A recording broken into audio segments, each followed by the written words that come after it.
कौन बनेगा नेता। नगर निगम के चुनाव पास आने वाले थे। पूरे कानपुर शहर में टिकट को लेकर मारामारी शुरू थी, लेकिन सबसे ज्यादा चर्चा में वार्ड नंबर 40 की सीट थी। वो इसलिए क्योंकि इस बार वहां की सीट महिला के लिए आरक्षित थी। अब सवाल ये था कि चुनाव लड़ेगा कौन। इससे पहले ठाकुर साहब वहां से पार्षद थे और इस बार उन्होंने अपनी पत्नी सीमा ठाकुर को टिकट दिलवाई और ठाकुर साहब की शान के कारण सीमा जी ने 20,000 वोटों से चुनाव जीत लिया। अरे बधाई हो सीमा भाभी, अब तो आप वार्ड की पार्षद बन गई हैं।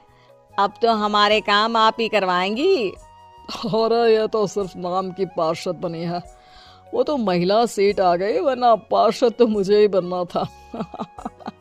अब भले ही चेहरा इसका होगा, लेकिन पावर तो मेरी ही होगी। अरे वाह भाई साहब, क्या दिमाग लगाया है आपने भी।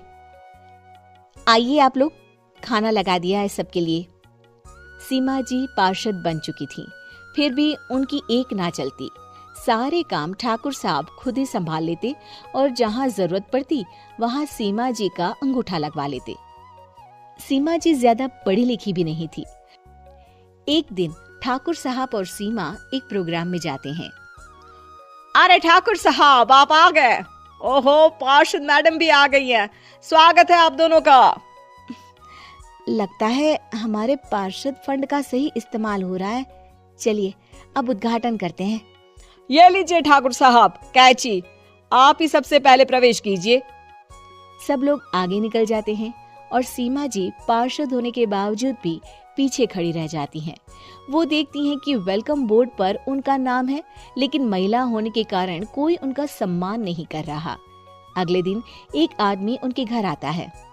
अरे ठाकुर साहब नमस्कार। कल ना हम नोटिस किए कि हमारा घर तो अवैध है और नगर निगम वाले उसे तोड़ने आ रहे हैं। अरे कुछ कीजिए ना ठाकुर साहब। देखो भाई, मैं तो ज्यादा कुछ कर नहीं सकता, पर अगर तुम सबकी जेब गर्म कर दो तो कुछ हो सकता है। कुल मिलाकर 4 लाख लगेंगे। अरे 4 लाख ठाकुर साहब? अरे भाई, मैं अपने लिए नहीं मांग रहा हूँ।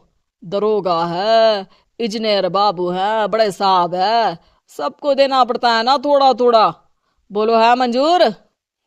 तभी वहां अचानक सीमा जी आ जाती हैं। अरे ये आप क्या कर रहे हैं? पहले इन्हीं लोगों से तो आपने वोट मांगे, अब इनसे ही पैसे ले रहे हो। अरे चुप रहो तुम। तुम्हारा काम है सिर्फ अंगूठा लगाना, तुम वही किया करो। मुझे दूसरे काम तुम मत सिखाओ, समझी? और तुम ना जाओ, अब पैसे लेकर आओ, वरना जेसीबी किसी भी वक्त आती होगी। सब कुछ ऐसे ही चलते रहता है। एक दिन सीमा जी और ठाकुर साहब को एक लोकल मीटिंग में बुलाया जाता है। वहां पर कई और अधिकारी लोग भी मौजूद रहते हैं। अब मैं चाहूंगा कि ठाकुर साहब हमारे बीच 2 शब्द कहें। मेरे प्यारे भाइयों और बहनों, आज मेरा सौभाग्य है कि मैं आप सबकी सेवा दिन रात कर पा रहा हूं। आपने मेरी पत्नी को भारी मतों से जिताया है, इसलिए मैं आप सभी का शुक्रगुजार हूं। मैं आप सबसे वादा करता हूं कि हमेशा की तरह हमारे वार्ड में किसी को कोई तकलीफ नहीं आने दूंगा। सभी लोग तालियां बजाने लगते हैं। अब मैं माननीय पार्षद मैडम को स्टेज पे बुलाना चाहूंगा। अपने नाम को बुलाया सुनकर सीमा जी एकदम चौंक जाती है। उन्हें बिल्कुल उम्मीद नहीं थी कि इतनी बड़ी जगह उन्हें मंच पर बुलाया जाएगा। जैसे तैसे वो मंच पर चढ़ती हैं। ऊपर जाते ही सीमा जी को सारी पुरानी बातें याद आ जाती हैं कि किस तरह उनके पति उन्हें कभी भी आगे बढ़ने नहीं देते और उनके नाम से गलत काम करते हैं। वो बोलने लगती हैं। मैं आपके वार्ड की पार्षद सीमा हूं। आप में से बहुत कम लोग ही मुझे जानते होंगे, क्योंकि इससे पहले मुझे कभी ऐसा मौका ही नहीं मिला। सारे मौके मेरे पार्षद पति यानी आपके ठाकुर साहब ही लेते रहे, लेकिन आज ये मौका मुझे मिला है तो मैं इसे ऐसे ही नहीं जाने दूंगी। मैं आपको ये बताना चाहती हूँ कि आपके ठाकुर साहब मेरे नाम की आड़ में गैर कानूनी काम करते हैं, जिस पर अंगूठों के निशान मेरे होते थे।